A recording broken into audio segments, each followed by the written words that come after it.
शिक्षण उपसंचालक कार्यालयाच्या समोर प्रशासन जगाव हे जे आंदोलन सुरू केलं गेलं, या मागचा उद्देश हाच आहे की शासनाने जे ऑनलाईन संच मान्यतेचा ड्राफ्ट दिला आहे त्यामध्ये दुरुस्त करण्याच्या मागण्या गेल्या वर्षभरापासून आम्ही करत आहे। 1 तारखेला आंदोलन केलं, त्या आंदोलनाच्या माध्यमातून काही प्रमाणामध्ये ज्या काही दुरुस्त्या आहेत त्या संच मान्यतेमध्ये करून दिल्या, परंतु आमची जी मागणी आहे प्रचलित धोरणानुसार जे काही संच मान्यता होत होत्या त्या अनुषंगानंच त्या संच मान्यता केल्या जावा, यासाठी परत आम्हाला 1 महिन्यामध्ये दुसऱ्या वेळेस जर आंदोलन करावं लागत असेल आणि त्याची दखल जर शासन घेत नसेल तर हे दुर्भाग्य आहे। महाराष्ट्राला शिक्षणाची भूमी म्हणतात, पण याच महाराष्ट्रामधील अनुदानित आणि अंशतः अनुदानित शिक्षण पद्धती उद्ध्वस्त करण्याचा निर्णय या महाराष्ट्र सरकारने घेतला की काय अशी शंका निर्माण झालेली आहे। आतापर्यंत कनिष्ठ महाविद्यालयाची संच मान्यता जुन्या निकषानुसार केली जात होती आणि जुन्या निकषानुसार गोरगरिबांचे, दीनदलितांचे हजारो मुले या अनुदानित आणि अंशतः अनुदानित शिक्षण पद्धतीद्वारे शिक्षण घेत होते। पण शासनाने मात्र आता जे ऑनलाईन संच मान्यतेचे जाचक निकष लावलेले आहेत, या जाचक निकषामुळे ही कनिष्ठ महाविद्यालयीन अनुदानित शिक्षण पद्धती उद्ध्वस्त झाल्याशिवाय राहणार नाही। पूर्वी जो 1990चा शासन निर्णय असेल, 1999चा शासन निर्णय असेल आणि 24 फेब्रुवारी 2000चा शासन निर्णय असेल, या शासन निर्णयाद्वारे पिनल कटच्या माध्यमातून खेड्यापाड्यातील वस्त्यांतील ज्युनियर कॉलेज वाचण्याचं काम केलं जात होतं की एखाद्या कनिष्ठ महाविद्यालयाच्या वर्ग तुकडींची संख्या जर 30 पेक्षा कमी असेल आणि त्याच वर्ग तुकडीमध्ये मुलींची संख्या जर 15 असेल तर तो वर्ग अनुदानास पात्र ठरत होता। परंतु या नवीन संच मान्यतेच्या निकषामुळे मात्र मुलींची संख्येची अट शासनानं शिथिल केल्यामुळे खेड्यापाड्यातील गोरगरिबांच्या, शेतकऱ्यांच्या, कष्टकऱ्यांच्या मुली आता शिक्षणापासून वंचित राहणार आहेत आणि ते वर्ग बंद पडणार आहेत। 1 महिन्यातलं विभागीय उपसंचालक कार्यालयासमोर 2 वेळा होणार माझ्या नोकरीमधलं 30 वर्षाचे हे कदाचित पहिलं आंदोलन असलं पाहिजे, बरोबर आहे। मला नाही वाटत की यापूर्वी 1 महिन्यामध्ये 2 आंदोलनं कधी झाली असतील। तर ही का करावी लागली आपल्याला? याचं कारण काय आहे? याचं कारण असं आहे की सरकार काहीही केल्यानं कोणालाही जुमानून राहिलेलं नाही। व्यक्ती जेव्हा काहीही केल्यानं जुमानत नाही तेव्हा समजून चालायचं की त्या व्यक्तीच्या अंगामध्ये मस्ती आलेली आहे आणि त्यांना असं वाटते की आपण जे करतो ते सर्व योग्य करतो। हे प्रशासन जगाव हे जरी असलं तरी याचा अप्रत्यक्ष अर्थ शासन जगाव हा पण आहे। शासनामधले जे काही लोकप्रतिनिधी आहेत ते लोकप्रतिनिधी म्हणजेच मंत्रिमंडळ म्हणजेच सरकार एवढं निर्ढावलेलं आहे की ते सामान्य जनतेला आता काहीही समजायला तयार नाही। याचं कारण असं आहे की त्यांना माहित आहे माझ्या समोर बसलेल्या भगिनी काय केलं म्हणजे काय करून सत्तेवर बसता येते। मॅडम, हा झाला नवीन फॉर्म्युला आणि एक स्तरावरचं शिक्षण उद्ध्वस्त करण्याचा जो काही कुटील डाव रचलेला आहे तो हाणून पाडण्यासाठी आपण इथे आलेलो आहोत। मित्रांनो, ज्या लोकांच्या सुपीक बुद्धीतून या ऑनलाईन संच मान्यतेचा जन्म झाला त्यांनाही हे कळत नाही की ऑनलाईन संच मान्यता कशी तयार करायची। आज 1 वर्षापेक्षा जास्त कालावधी झाल्यानंतर सुद्धा आपल्याला पाहायला मिळते की ऑनलाईन संच मान्यता तयार नाही। जिथे सरळ सरळ आर्ट, कॉमर्स, सायन्सचे तुकडे आहेत वेगवेगळ्या, त्यांच्या 60% संच मान्यता तयार झाल्या आहेत। पण जिथे कंपोजिट सेक्शन आहे, विद्यार्थी दोन्हीही बाजूनी आर्ट्स आणि कॉमर्सच्या त्या तुकडीत टाकायचे आहे, तो ड्राफ्ट सुद्धा या संच मान्यतेच्या ड्राफ्ट मध्ये तो टॅब नव्हता। सर्वात आधी यांनी अभ्यास करून आपला टॅब तयार करायला पाहिजे। संच मान्यता कशा प्रकारे करायची याचं प्रात्यक्षिक एखाद्या विभागात करायला पाहिजे। संपूर्ण महाराष्ट्रावर अनागोंदी निर्माण करणारी ही संच मान्यता शासनाने लादू नये आहे आणि प्रत्येकाला सुरक्षितता ही मिळालीच पाहिजे। मी म्हणेल की पूर्वीपासून आपली संच मान्यता ऑफलाईन पद्धतीने प्रचलित नियमानुसार होते, मग आताच कशाला पाहिजे? कशासाठी? ही शिक्षण व्यवस्था उद्ध्वस्त करण्यासाठी प्रचलित ऑनलाईन संच मान्यता आहे का? आणि खरोखरच ही संच मान्यता ऑनलाईन जर असेल तर ती शिक्षण व्यवस्था उद्ध्वस्त करण्यासाठी निर्माण केलेला एक घाट आहे. आणि आपण आपली संघटना, आपल्या संघटनेचे अध्यक्ष बोर्डे सर आणि महासंघ हे कदापि होऊ देणार नाही. प्रचलित नियमानुसार संच मान्यता झालीच पाहिजे आणि आपला न्याय हक्क आपल्याला मिळालाच पाहिजे. ग्रामीण भागामध्ये ज्या ठिकाणी 15 मुली असायच्या त्या ठिकाणचा वर्ग हा राहत होता. आज तोही नियम काढलेला आहे, अनेक नियमामध्ये बदल केलेला आहे. म्हणजे सरासर या ठिकाणातून दिसते आहे की ही शिक्षण व्यवस्था ही उद्ध्वस्त करणे. म्हणून आपण प्रशासनाला या ठिकाणी जागे करत आहोत. दुसरा एक प्रश्न निर्माण होतो, शिक्षक सारखेच, पगार सारखाच, परंतु सिनियर कॉलेजला एक नियम, हायस्कूल अटॅचला दुसरा नियम, स्वतंत्रला तिसरा नियम. मी म्हणेल की सगळं कनिष्ठ महाविद्यालयामध्ये ते सिनियरला असो, हायस्कूलला असो की स्वतंत्र असो, विद्यार्थी संख्या त्या ठिकाणी एक समान असली पाहिजे. ती कमी जास्त असू नये, कोणाला जास्त. हे वेळोवेळी संघटनेनं स्पष्ट केलेलं आहे. आणि परंतु आपल्याला प्रचलित निकष जे आहेत, जे आतापर्यंत जे GR काढ आलेले आहेत ज्युनियरच्या संच मान्यते संदर्भात, ती GR तुम्ही या संच मान्यतेमध्ये लागू करा आणि आमची संच मान्यता आमच्या हाती द्या. म्हणजे यामध्ये सगळे GR येतात. या GR, मग हे GR कोणते? हे GR चा अभ्यास जिल्हा कार्यकारिणीच्या पदाधिकाऱ्यांना पूर्ण आहे. ते इथे सांगण्याची आवश्यकता नाही, गरज नाही. आणि म्हणून माझं म्हणणं तुम्हाला एक नम्र विनंती आहे, सर्व जिल्ह्याच्या 5 जिल्ह्याच्या जोपर्यंत शासनाकडून तशा प्रकारचं पत्रक निघत नाही, तसा निर्णय होत नाही, तोपर्यंत शासनावर विश्वास ठेवला जात नाही. याचा अनुभव आम्हाला चांगला आहे.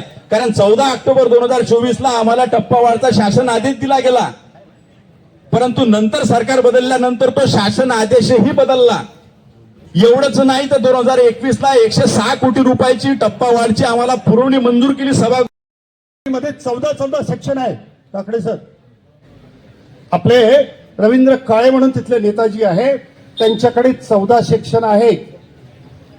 त्या माणसाने काय करावं? 30च्या रेशिओनी जर प्रॅक्टिकलचे विद्यार्थी गृहीत धरले तर त्यांचे 8-10 लोक अतिरिक्त होतात. मग हे समायोजन कुठे करणार तुम्ही? नागपूरमध्ये आम्ही अनुभवलं, 26 लोक मागच्या संच मान्यतेमध्ये अतिरिक्त झाले. ते आतापर्यंत पुढले वर्षभर अजूनही त्यांचे 7-8 महिन्याचे पगार भेटले नाही. कारण नवीन एक नाटक या शासनाने उपस्थित केलेलं आहे, मिसमॅच प्रकरण, आणि त्याच्यामध्ये आपला पगार बंद पडतो. आता हायस्कूलमध्ये जे लोक अतिरिक्त झाले असतील त्यांचा पगार समायोजित होईपर्यंत मूळ आस्थापनेतून करण्याचे आदेश ते हातात नाही पडले. फक्त मी ऐकलेलं आहे नेताजीकडून का ते त्यांना आलेले आहे. आमची मागणी अशी आहे की संच मान्यता झाल्यानंतर जे लोक अतिरिक्त होतील त्यांचे पगार, त्यांचे वेतन पूर्णपणे समायोजित होईपर्यंत मूळ आस्थापनेतून झाले पाहिजे. निकष तुम्हाला सांगतो, आदिवासी भागामध्ये आदिवासी मुलींना आणि मुलांना शिक्षण मिळावं म्हणून तिथे तुकडीमधली संख्या अनुदानित राहण्यासाठी फक्त 20 विद्यार्थ्यांची आहे. किती विद्यार्थ्यांची? 20 विद्यार्थ्यांची. मग तुम्ही त्या धारणीतल्या भागातल्या एखाद्या गावातलं, हातरुण नावाचं गाव आहे जिथं अस्वली येतात, तिथे आपले ज्युनियर कॉलेज आहे तो, तिथे जर 20-20 विद्यार्थी असेल तर तुम्ही तिथली तुकडी बंद करणार आहे का? मग त्या आदिवासी पोरांना तुमच्या घरी पाठवायचं का? की तुम्ही मुंबईमध्ये त्यांची व्यवस्था करणार आहात? या प्रश्नांची उत्तरं या शासनानं दिली पाहिजे. मुलींच्यासाठी 15 पेक्षा जास्त मुली असेल आणि त्या गावामध्ये एकच ज्युनियर कॉलेज असेल, तेही अनुदानित मान्य करण्यात आलेलं आहे. असे सगळे GR शासनाने विचारपूर्वक दिले. मग आताचे हे शासनकर्ते कोण होते? या GRचं उल्लंघन करून जे व्यवस्थित नाही, जे लोकांचं जीवन उद्ध्वस्त करणारं आहे, बहुजन विद्यार्थ्यांचं जीवन उद्ध्वस्त करणारं आहे, अज्ञानाच्या अंधारामध्ये त्यांना ढकलणारं आहे, हे निकष तुम्ही लावणार आहात का? आणि म्हणून आमची मागणी आहे की आमचे जे प्रचलित निकष आहे, आंदोलनाचं टायटल दिव्य मराठी तिकडे उभी आहे आपली, याचं टायटल असं आहे भाऊ का सरकार जगाव आंदोलन आम्ही केलं होतं. आता हे जे आंदोलन आहे हे प्रशासन जगाव आहे, म्हणजे प्रशासनाला जागे करा. आता कोणीतरी मध्यंतरी मला वाटते वाशिमचे अध्यक्ष बोलले की हे आंदोलन प्रशासनाला जागवा आहे आणि त्याचाच अर्थ ते शासनाला जागवा आहे. असा अर्थ नाही त्याचा. हे आंदोलन असं का घ्यावं लागलं याची पार्श्वभूमी लक्षात घ्या. आता अंशतः अनुदानित कार्याध्यक्ष बोलले वाघ सर का आधीचे शिक्षण मंत्र्याचा आम्ही पाहिलं होतं की 1 नोव्हेंबर 5 साठी त्यांची खूप तळमळ होती टप्पा अनुदानाची. केसरकर साहेबांची खूप संवेदनशील माणूस होता. म्हणून याच्या संवेदना यांच्या आताच्या शिक्षण मंत्र्यात आहे असं नाही मी म्हणत की असंवेदनशील आहे, पण शिक्षणाप्रती असंवेदनशील माणूस सध्याचा शिक्षण मंत्री झालेला आहे. त्याचा परिणाम असा झाला की एकही चर्चा संघटनेसोबत संघटना प्रतिनिधीसोबत होत नाही. आणि आपण जर गेलो तर ते सांगते की ही सगळी चर्चा कोणासोबत करा, आयुक्तासोबत करा, संचालकासोबत करा. अरे तुम्ही पालक आहे ना, तुम्ही प्रमुख आहे ना, तुम्ही ऐकून घेतलं पाहिजे ना. ते ऐकायची मनस्थिती नाही. आणि मी मागच्या भाषणात सांगितलं होतं की आता 3 IAS अधिकारी आपल्या बोकांडी बसले आहे, बरोबर आहे. रेखावार गेला, IAS अधिकारी टाकला. बोर्डाचा चेअरमन गेला, IAS अधिकारी टाकला. आयुक्त तर तावडे साहेब असतानाच बोकांडी बसला. आणि जेव्हापासून आयुक्त या राज्याचा प्रमुख झाला शिक्षण खात्याचा, तेव्हापासून शिक्षण व्यवस्थेचं वाटोळं करण्याचं आणि एकही संधी त्यांनी गमावली. 15 मार्च 24चा GR 1 वर्षासाठी तात्पुरती स्थगिती दिली, तात्पुरती. आता ही जी संख्या कमी म्हणजे अर्धा वर्कलोड कमी झाला होता आणि 30 वर आणल्यानं सुद्धा 1/3 कार्यभार त्याचा कमी होतो. तुम्ही असं सोपं समजू नका. आज आपल्याला 60ची मान्यता दिली, 2 तुकड्या, 2 बॅचेस 30 आणि 30 60च्या. आणि समजा 60 पेक्षा कमी झाले, 50च विद्यार्थी राहिले सायन्सला, तर मग काय करायचं? एकच. मग किती वर्कलोड कमी होणार आहे? ह्या गोष्टी लक्षात घ्या. त्याच्यामुळे तात्पुरत्या या ज्या व्यवस्था केलेल्या आहे, ही जी मलमपट्टी आहे, ही मलमपट्टी आम्हाला स्वीकार्य नाही आहे. हे तात्पुरते जे काही उपद्व्याप करून राहिले हे आम्हाला मान्य नाही आहे. आणि वारंवार तुम्ही आंदोलनाला येणार नाही. कदाचित ह्या ग्रीन नेट टप्प्याटप्प्यानं कमी करायचं काम पडणार आहे. आणि म्हणून वारंवार आंदोलनं होणार नाही. आता या वर्षात आंदोलनं झाली पाहिजे. संच मान्यता ऑनलाईन जी आहे ती प्रचलित निकषानच झाली पाहिजे, त्याच्याशिवाय संच मान्यता स्वीकारणार. लक्षात घ्या, 1 तारखेचं आंदोलन, परत 2 तारखेचं पुण्याचं आंदोलन, आणि याचा परिणाम असा झाला की 40ची संख्या 30 वर आली. आपल्याला करावा लागला. त्यावेळेला मी ज्या 3ही लोकांच्या स्वर्गवासींचं नाव घेतलं त्या तिघांचे यामध्ये फार मोठं योगदान आहे. अर्थात संघटनेचं फार मोठं योगदान आहे. हे अलीकडच्या लोकांना माहिती नाही आणि हे आपण माहिती ठेवावं की आपल्यासाठी त्यांनी काहीतरी केलेलं आहे जुन्या लोकांनी, की ज्याचे आपण आज फार मोठे फायदे घेत आहोत. मग त्यांनी भागलं नाही म्हणून मग संयुक्त तुकडी नावाचा प्रकार जो आहे, आर्ट्स आणि कॉमर्सच्या संयुक्त तुकड्या होतात, सायन्सची संयुक्त तुकडी होत नाही. हे कोणी जन्माला आणलं आणि केव्हा आलं? आज आपण जर आपली आर्ट्सची आणि कॉमर्सची स्वतंत्र तुकडी असेल आणि विद्यार्थी प्रवेशामुळे जर दोन्ही बंद होत असतील तर आपण त्या दोन्ही बंद होऊ नये याच्याकरता संयुक्त तुकडी जन्माला घातली 31 मार्च 1994ला. लक्षात घ्या, हे तुम्हाला लोकांना माहित नसेल, हे माहिती असलं पाहिजे की हे सुद्धा आपोआप नाही झालं. सरकारला तर सगळं बंद करणे याचं इतकं सोपं कोणतं काम नाही, पण संघटनेने हा एक प्रयत्न केला आणि तिथे सुद्धा आपल्या पोस्ट वाचवण्यासाठी अशा प्रकारचा प्रयत्न केला. तो 31 मार्च 94ला त्या आदेशाचा जन्म झाला. त्यांनीही काम भागलं नाही. दोन्ही शाखांमध्ये 20-20 विद्यार्थ्याची सरासरी हजेरी असली पाहिजे अशा प्रकारचं आलं आणि म्हणून शासन आदेश आणखी नव्याने काढावा लागला. तो 11 नोव्हेंबर 99ला, म्हणजे पहा, पहिला 90ला, दुसरा 94ला, तिसरा 99ला. ज्या गावामध्ये एकच ज्युनियर कॉलेज आहे आणि तिथल्या मुलींच्या शिक्षणाची व्यवस्था थांबू नये असा मुद्दा पुढे करावा लागला आणि तो मुद्दा 2.5 वर्षपर्यंत सरकारनं त्या काळात ऐकला नाही आणि म्हणून अरुण चौधरीनी एक निवेदन लिहून आणलं वर्धेवरून, मनोहररावनी एक निवेदन लिहून आणलं धामणगाववरून. त्या दोघांना रेल्वे स्टेशनवर मी आणि प्रकाश कडू दोघ जण गेलो आणि बीटी देशमुखांच्या साहेबांच्या घरी गेल्यानंतर त्यांनी दोघांचेही निवेदनं वाचले, कच्चे निवेदनं जे शासनाला द्यायचे होते, त्या दुरुस्त्या सुचवल्या आणि मग मी त्यांच्या घराच्या समोरच्या टायपिंग सेंटरवर एकटा गेलो, ते टाईप करून आणलं आणि ती लढाई सभागृहात लढली आणि म्हणून हे 1999चा शासन आदेश आहे. याचा रेकॉर्ड आहे आपल्याजवळ. सभागृहामध्ये लक्षवेधी लावली बीटी साहेबांनी आणि संघटनेनी सगळीकडे प्रयत्न केला. डायरेक्टर लेव्हलला, सचिव लेव्हलला विविध अडचणी निर्माण केल्या गेल्या आणि म्हणून संघटनेचं हे फार मोठं योगदान आहे. जे ग्रामीण भागामध्ये ज्युनियर कॉलेजेस आहेत, जिथे 15 मुली जर असतील आणि 30 पेक्षाही संख्या कमी असेल तर ते जे काही वाचत असतील तर ते त्या शासन आदेशाने वाचतात. त्यातही काही कमी जास्त गोष्टी होत्या आणि म्हणून पुन्हा आणखी त्याचा पिनल कटचे रेट कमी करण्याच्या संदर्भातला पुन्हा एक शासन आदेश काढला गेला. तो 10 फेब्रुवारी 2000ला तो सुद्धा आदेश काढला गेला. त्याचे सुद्धा काही लोक अडचणीत होते, त्यामुळे त्या अडचणी आपल्याला कमी करता आल्या.